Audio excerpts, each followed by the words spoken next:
What's up everybody, College Lefty Gaming, and in this video I'm going to be going for World Series, making my push towards that Immortal Clayton Kershaw. Hope you guys enjoy. So for this video I kind of do a ranked seasons montage of a couple games here, and just because some of these games are shorter than the others, as well as I did just play a few games yesterday, I was able to get to 880 rating in the CS. And then I did play one of the best players in this game, and I'm back, and I ended up getting the loss. It was a close game. I will make a video out of that game as well, so stay tuned for that. But I just wanted to let you guys know that, I mean, the title is correct. This game is going to be for World Series. At this point in the run, when I'm playing this game, I'm in the middle of CS. I'm probably like 820, 825, somewhere in there. I was bouncing back and forth in the CS a little bit, playing on the different difficulties, matching up with people in the DS or matching up with people in the CS. But anyway, I was able to get back to an 890 rating after I was at 880. I lost a couple I lost a game or two, and then I won a couple games to get back to where I was, 890 rating, and that will be later on in this video, so stay tuned for that. We go up 3-0 in this one in the first inning. Got Immortal Tom Seaver on the mound, and that's going to be very helpful because, I mean, my bullpen, I was using my bullpen a whole bunch in this run towards this Immortal Kershaw. I figured no lead was safe. I was trying to score every possible run. I was trying to be as aggressive as I can. There, Mike Piazza hits a home run. So this game I had more home runs than other games. I think I was only hitting like 230. This ranked season's 235. I don't know. I showed the screenshot at the end as well. But I wanted to let you guys know that I did recently purchase some equipment. The opponent quit after that inning. I'm not sure why he quit. It was only a 4-run game. But anyway, we're jumping into the next one. This was, I think I was at like an 860 rating. And I was trying to win a couple of games in a row to get back to where I was before I had taken a loss. That's the thing about ranked seasons, is depending on the opponents that you play, it determines how many rating points you're going to get. So I lost to a guy that was already in World Series. He's like ranked second in the leaderboards, and I lost like 18 points when I was at 880. So that kind of hurt me a little bit. When some of these wins I'm only getting 10 or 13 points. It just is what it is. But that's with who you match up with. I knew I was going to be going up against him because my rating bar was all the way to the left for the most part. Well, I knew I was going to be going up against a top player anyway, or someone high up on the leaderboards, because I had also matched up with Pitching Rebel, and the same type of thing happened, where my rating bar was all the way to the left, and I did match up with Pitching Rebel, but I think the wind was blowing way in, and I just don't think he really wanted to play. He was up in the game, and he sent me a friendly quit. It was still the first inning, and I didn't even have a chance to hit yet, but he did hit one home run.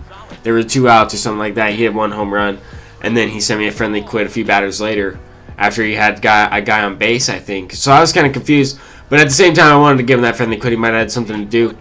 Anyway, get back to the game here. Ted Williams hits it out, and that ended up being a very high-scoring game. I might include some clips later on from that game as well. I just kind of wanted to just cram a bunch of gameplay anyway into this, but this is the game for World Series, 890 rating, going up against the new postseason David Price.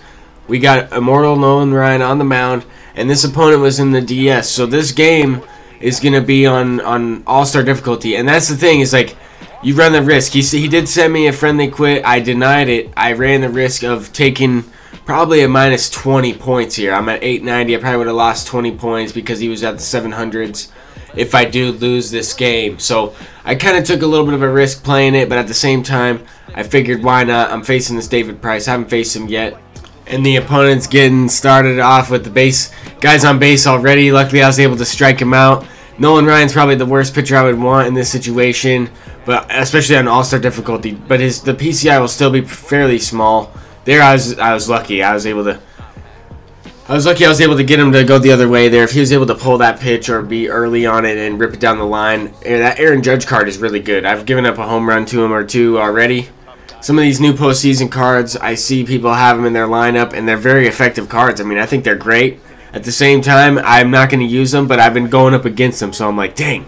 SDS gave everybody all these free great cards just to go off against me, but it is what it is. That's not something I can control. I think they should have endgame cards for everybody as well. But at the same time, I don't know about a free Immortal Trout. Here, as he rips one to shortstop, he probably could have broke the game open a little bit there. But I also have that Immortal Trout, so everybody that you play is going to have that Immortal Trout. I noticed that, and he's usually at the top of the lineup. Some people have him batting at the bottom of the lineup, but for the most part, I see him 1 or 2 in the batting order, which is great. I mean, he's a great card. If you're able to put the PCI on the ball with him, you're going to be able to be successful with that guy. He hits the ball extremely hard. Even if there's a lefty on the mound, I feel like he has more than 90 power. But anyway, Ted Williams led off that inning with a double, and then Pujols hits one. I try to be sneaky there and throw one up in the zone, try to get him to pop up to the catcher, and he rips it to right field there.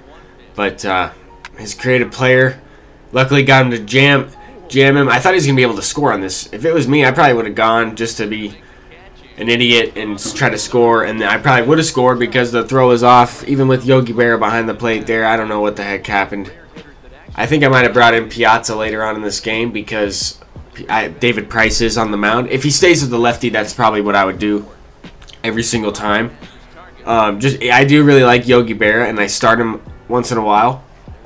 But I really think anytime I face a lefty, I'm going with Piazza because Piazza's just too good. Against lefties, 125 just plays insane. Even with Babe Ruth, I've been struggling a little bit with Babe Ruth throughout this run, but even Babe Ruth, 125 versus both sides, you're gonna miss the ball sometimes and hit it out. So that's what you want. And I mean, Yogi Berra has like what 111, 77. So anytime I face a lefty with him, I'm always gonna take him out. Here, I didn't even have a hit up until this point in the 4th inning. That was my first hit of the game. I'm hitting balls like this right to him, but that was my first hit. It beat the shift on that jammed hit with Griffey. It's crazy how this game is, where you could be hitting the ball pretty well or squaring it up, hitting the, with the PCI, hitting the ball pretty well and not getting rewarded, and then you swing at a bad pitch like how I did with Griffey and I get rewarded like that, or you check swing with Babe Ruth and somehow that's another hit. It's like those are my first 2 hits of this game. It's like this guy's got to be frustrated. He's like, all right, this guy, what's next? A sac fly, there it is. But at the same time, it's like, dang, I've been hitting the ball all right throughout this one. I didn't get rewarded. It's crazy to show that gameplay as a World Series game. But I mean, that's what I was doing. This is how the first run of this game was scored. Hopefully, I'm able to get some more runs a different way, but sometimes that happens. I was trying to full swing on that, and then I'm sure he's squaring up some of these pitches as well, hitting the ball right to me. I'm sure he's questioning about it. I had one game where it was a 1-0 game, and the difference of the game was Griffey robbed a home run in right field. I didn't include that in this video, but I will include that in a clip at some point. You guys will see that, and that can be the difference of the game. Like, I had less hits than the opponent, and right now he might even have more hits than I think he did have more hits than I do, but I'm slowly catching up to him in that category. But that's how the game can be. One hit can be the difference of the game. If you get that clutch hit, or if you get that 3-run home run or that grand slam, that can be the difference. So here I am going to Mike Piazza, and if you don't have Mike Piazza or that Yogi Berra, I suggest getting that ticket counter Kyle Schwarber. I mean, there aren't going to be any more ticket counter cards. That's confirmed, so you might as well get that Schwarber whenever he is available in the ticket counter. That's one of the best cards in the game, one of the best cards in that ticket counter. But here I'm going to Vladimir Guerrero. I pinch hit for Gagne in the 5th inning. I already had Gagne in the 5th inning, which is crazy because I was treating this game like it was the Game 7 of the World Series, just like they would. Anytime something happened, I didn't want Nolan Ryan on the mound anymore because I wasn't able to control him. But there, I was able to hit a ball opposite field with Vlad. I squared it up there with the PCI. I didn't think it was going out. It sounded like my bat was hollow on that one. But there was good, okay, 97 exit velocity. So, I mean, I did hit it well. But just on the feedback, I didn't really think it was gone. That one I knew was gone because that one was perfectly squared up. Good with Griffey. That was a no-doubter. But the one with Vlad was just strange. I was actually really excited when that one went over the fence because I thought it was going to be to the track. And I thought I was going to have to try to hit one lefty-lefty with Griffey. I was able to anyway, but that's because I felt like that was also because his confidence was definitely lowered from Vlad. But I brought in Andrew Miller. The opponent did respond with a couple base hits later in this game. I'm up 5-0. I'm definitely feeling pretty good about this one. And getting that Immortal Kershaw, if I do get enough points too, that's the thing. Because he was in the 700, so I wasn't sure how many points I was going to get. But I felt pretty confident I was going to get 10 points if I was able to close this one out. Earlier, I did play somebody who I think is following me. I see him sometimes in some other streams. I played him earlier. I think I played him twice this ranked seasons, and I do have the clips of both games. He told me he didn't want me to post them, but it's all good. I might actually combine some of the stuff from both of those games, because we did play twice, I believe. Yeah, and I know I said that twice too, but I'm just trying to think if we might have played like at the end of last month, and then again this ranked seasons. But I'm almost positive we played twice in this ranked seasons. Anyways, I'm rambling on about that. Babe Ruth, I power swung on that one, hit a home run. Anyway, I want to put together a double gameplay of that one, and he really made a great comeback late in the second game. Anyway, he was one of my losses in this one too. So I want to include some of the losses that I did have. I go up 6-0 in the bottom of the 8th inning, facing the new finest Diaz. Sorry, I could barely get that out, but hit a no-doubter with Pujols. I was just trying to make sure I thought of everything to say. But I'm really excited to get some of the new equipment that I am going to get. I'm going to be able to do some more live commentary. I'm going to be able to do some better live streams with overlays and display notifications.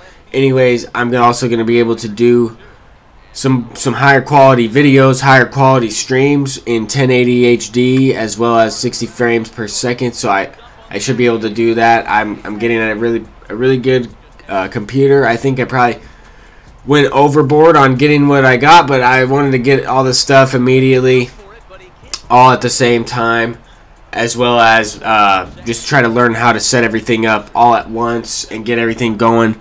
So I will have a better webcam, we'll have a better microphone, I will have a better just overall stream and quality content in general. I'm really excited for that. I'm also trying to finish up the last couple projects that I do have at school in order to play some more games of this and play some viewer games. I do have to focus on that as well. That's why I wanted to try to get to World Series for this Immortal Kershaw early on in this month. And I was able to go up 7-1 and win that one. And the opponent did have a lot of hits in the game, just didn't get that big hit, what I was talking about kind of earlier in the video. He was at 765. I was able to get 13 points, move up to 903. And I think I do go into the, yeah, I have a screenshot here of the my stats. I ended up hitting 252, 339. I could play some more games, but right now I'm ranked 8th in the World Series. And that's going to do it for this video, guys. Thank you guys for watching. Stay tuned for the new improvements to the equipment upcoming next week. Take care, everybody.